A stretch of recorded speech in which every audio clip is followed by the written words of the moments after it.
Marcus Chen's hands were trembling as he balanced the enormous bouquet of sunflowers against his hip, simultaneously trying to calm his 6-year-old daughter Lily, who was tugging at his jacket sleeve with increasing urgency. The hotel corridor stretched endlessly before them, a blur of identical cream-colored doors that all looked the same through his exhausted, tear-stained eyes. It had been exactly 1 year since Sarah died, and he'd promised on that last horrible day in the hospital, that he would bring Lily here, to the Grand Palms Hotel, where they'd spent their honeymoon, where they'd been happiest. He'd ordered Sarah's favorite flowers, the same sunflowers she'd carried on their wedding day, planning to leave them at the concierge desk as a small memorial, a way to honor her memory. But Lily had other ideas. She wanted to deliver them to their old room, 412, the room where her parents had laughed and dreamed and talked about the family they'd build together. Except Marcus's vision was blurred with grief and fatigue from working double shifts at the delivery company, and he didn't notice when his daughter led him to the wrong floor entirely. Room 512, not 412. He knocked softly, expecting no answer this late in the evening. When the door swung open, Marcus found himself face to face with a man who looked like he'd stepped out of a business magazine. Tall, impeccably dressed even at 10 o'clock at night, with silver threading through his dark hair and eyes that held a weariness that seemed to match Marcus's own. "I'm so sorry," Marcus stammered, suddenly aware of how he must look in his worn delivery uniform, holding flowers like some kind of romantic fool. "Wrong room. We were looking for—" "Daddy said Mommy loved sunflowers," Lily interrupted, her small voice cutting through his apology. She looked up at the stranger with the brutal honesty only children possess. "She's in heaven now. We're bringing her flowers because today is the sad anniversary day." The man in the doorway went completely still. Something shifted in his expression, a crack in an otherwise perfectly composed facade. He knelt down slowly, bringing himself to Lily's eye level, and Marcus noticed his hands were shaking slightly. "Your mother had excellent taste," the man said softly. "Sunflowers are the happiest flowers in the world. That's what she always said." Lily's face lit up with the first genuine smile Marcus had seen from her all day. The stranger stood, and Marcus got a better look at him. Despite the expensive clothes and the obvious luxury of the suite behind him, there was something profoundly lonely in his eyes. "I'm Alexander Wright," he said, extending his hand, "and I think perhaps you knocking on my door tonight wasn't entirely an accident." Marcus shook his hand, confused. "Marcus Chen, and this is Lily. But I really should—" "Would you like to come in?" Alexander asked suddenly. "I know it's unusual, but I've been sitting in this hotel room alone for 3 days trying to convince myself that life is worth continuing, and your daughter just reminded me of something I'd forgotten."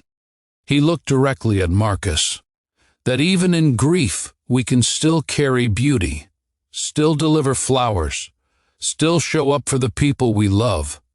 Something in Alexander's words resonated so deeply that Marcus found himself nodding, found himself following this stranger into a suite that was bigger than his entire apartment. Lily gasped at the view, floor-to-ceiling windows overlooking the city, lights twinkling like earthbound stars. "Why are you sad?" Lily asked Alexander with the directness children wield like a superpower. Alexander smiled, but it didn't reach his eyes. "I lost someone too," he admitted, settling into one of the leather chairs and gesturing for them to sit. "Not quite the same way as you lost your mother, but I lost them nonetheless. My wife left me 6 months ago, took our son with her to Singapore. I've been trying to build empires and make millions, thinking that success would make me happy, would make me worthy. but all it did was make me alone." Marcus sat down slowly, still holding the sunflowers. "I'm sorry. I know what it's like to feel like you've failed at the most important thing." "You haven't failed," Alexander said sharply, looking at how Lily had climbed trustingly onto her father's lap. "You're here. You're showing up. You're teaching your daughter that love doesn't end just because life does." He paused. "What do you do, Marcus? For work?" "I'm a delivery driver. Package delivery, mostly. Sometimes flowers, like tonight. These I got from my route." He felt embarrassed suddenly, inadequate in the presence of such obvious wealth. "It's not much, but it pays the bills. Barely. My wife's medical bills wiped out everything we'd saved, and—" He stopped, unsure why he was confessing his financial struggles to a complete stranger. "And you're still buying flowers," Alexander said quietly. "Still making magic for your daughter even when you're drowning." "That's not nothing, Marcus. That's everything." They talked for hours that night. Lily eventually fell asleep on the suite's enormous couch, and Marcus found himself telling this stranger things he hadn't told anyone, about Sarah's battle with cancer, about the crushing weight of single parenthood, about his fear that he wasn't enough, could never be enough for the bright, beautiful daughter who deserved so much more than frozen dinners and second-hand clothes. Alexander listened with an intensity that felt like being truly seen for the first time in years. In turn, Alexander shared his own story, the son of immigrants who'd built a tech company from nothing, who'd become a billionaire by 35, who'd married a woman who loved his potential more than his person. "I gave her everything except time," he admitted. "I thought money could replace presence. I was wrong. And now my son is growing up on the other side of the world, and I'm sitting in hotel rooms wondering what it was all for." "You could change it," Marcus said simply. "You have resources I can't even imagine. You could fly to Singapore tomorrow. You could be there for him. And you could let someone help you," Alexander countered. "Pride is expensive, Marcus. Trust me, I know." They exchanged numbers that night with a promise to meet for coffee, though both of them assumed it was one of those polite gestures people make and never follow through on. But Alexander called the next day, and the day after that. He started showing up at Marcus's apartment with groceries, with toys for Lily, with takeout from restaurants Marcus couldn't afford. At first, Marcus resisted, his pride bristling at charity. But Alexander was persistent, and, more than that, he was present. "Let me do this," Alexander said one evening, helping Lily with her homework while Marcus cooked dinner in his tiny kitchen. "Let me remember what it feels like to be part of something real." Over the following months, an unlikely friendship bloomed. Alexander started restructuring his business, delegating more, making space in his life for things that mattered beyond profit margins. He flew to Singapore and fought for shared custody of his son. Marcus watched him transform from a lonely man in a hotel suite to someone with purpose, with direction, with hope.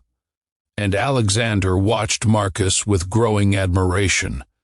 The way he sacrificed without complaint, the way he made Lily laugh even when exhausted, the way he brought beauty and intentionality to a life that would have broken lesser men. He saw strength where Marcus only saw struggle. He saw dignity where Marcus felt shame. The shift from friendship to something more was gradual, then sudden. It happened one night when Lily had a nightmare about losing her father the way she'd lost her mother. Marcus held her, whispering promises he couldn't guarantee, and when he looked up, Alexander was standing in the doorway with tears streaming down his face. "I love you," Alexander said. "Both of you. I know that's complicated and maybe impossible, but I need you to know that you've saved my life.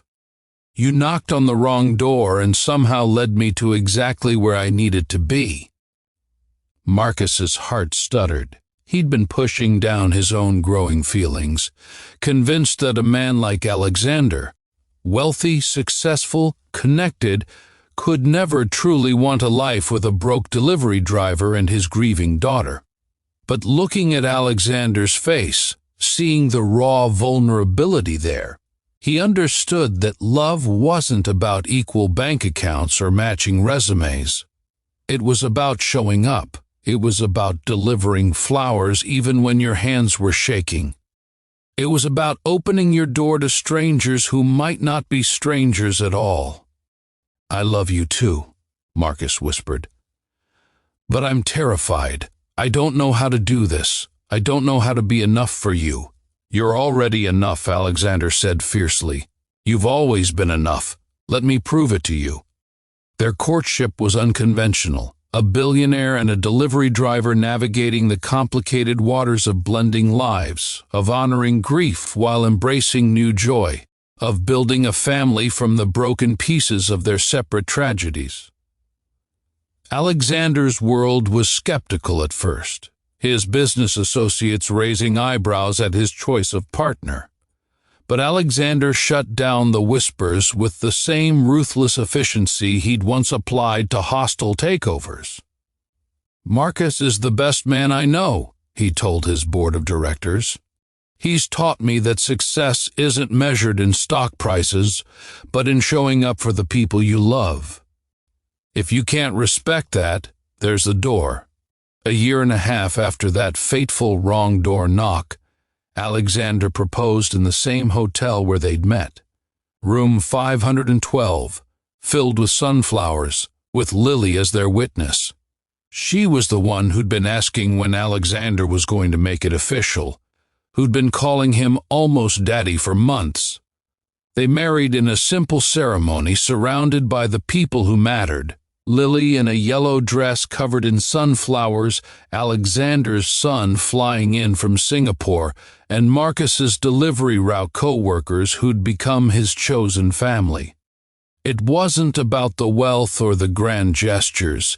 It was about two broken people who'd found wholeness in each other, who'd learned that wrong turns sometimes lead to the rightest destinations.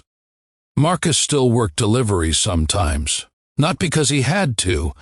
Alexander had long since taken care of their financial security, but because it reminded him of who he was, of the journey that had led him here. And every time he delivered flowers, he thought about that night when his shaking hands and blurry vision had led him to knock on the wrong door that had been exactly right all along. Because sometimes the best things in life come from mistakes, from moments when grief makes us stumble, when we're too broken to be perfect and too honest to pretend. Sometimes love finds us not when we're at our best, but when we're brave enough to show up at our worst, carrying sunflowers and hope and the fragile belief that beauty still matters even when everything hurts. Marcus had delivered flowers to the wrong room, and in doing so had delivered himself to a future he'd never dared imagine. One where love multiplied instead of divided, where his daughter gained another parent who cherished her, where his own heart learned to open again despite its scars. Years later, when people asked Alexander what made him fall in love with Marcus, he always gave the same answer. He knocked on my door when I'd forgotten doors could open. He brought sunflowers into my darkness. He showed me that the bravest thing we can do is keep delivering beauty even when our hands are shaking, keep showing up even when we're lost, keep loving even when we're terrified of losing again. And Marcus, when asked the same question, would smile and say, he saw me, not my poverty or my problems, but me. He taught me that being enough isn't about what you have, but about who you are when everything's been stripped away. Their love story wasn't conventional, but the best ones never are. It was a story about wrong turns leading to right destinations, about loneliness finding companionship, about grief making space for new joy. It was a story that proved that sometimes the most meaningful connections come from unexpected places, from moments when we're vulnerable enough to be real and brave enough to open our doors to possibility. Marcus had gone to that hotel to honor a ghost, but he'd found a future instead. He delivered flowers to the wrong room, and in doing so had delivered himself and his daughter to a love that healed, that transformed, that made all the wrong turns worthwhile. Because in the end, there are no wrong doors, only the ones we're meant to walk through.